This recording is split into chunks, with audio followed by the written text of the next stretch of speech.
రాబోయే రోజుల్లో ఎదురు కాబోయే కష్టాన్ని దృష్టిలో పెట్టుకుని ఇప్పటి నుంచినే చర్యలు ప్రారంభించడం అన్నటువంటి విషయంలో చంద్రబాబు గారి బాటలోనే నాదెళ్ల మనోహర్ గారు ప్రయాణిస్తున్నారు. అద్భుతమైనటువంటి ఆలోచన.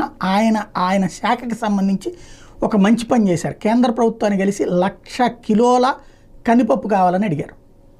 కందిపప్పు ధరలు ఇదివరకటి రోజుల్లో 70-80, అంటే నేను ఇదివరకటి నుంచి సొంతగా కొనుక్కునేటటువంటి వాడిని. తర్వాత ఈ మధ్యన అంటే కొనట్లేదు, ఫ్యామిలీ వాళ్ళు కొనుక్కుంటున్నారు. కానీ నేను హైదరాబాద్లో ఉన్నప్పుడు సింగిల్గా ఉన్నాను కాబట్టి కొనుక్కోవాలి.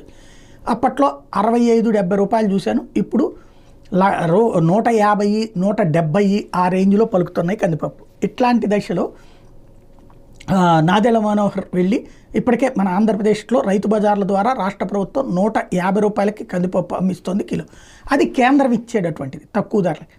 అది కేంద్రాన్ని 1,00,000 కిలోలు అడిగారు. రాబోయేటటువంటి రోజుల్లో దాన్ని సప్లై చేయమని అడిగారు. అయితే ఇక్కడే అసలైనటువంటి అంశం ఏంటంటే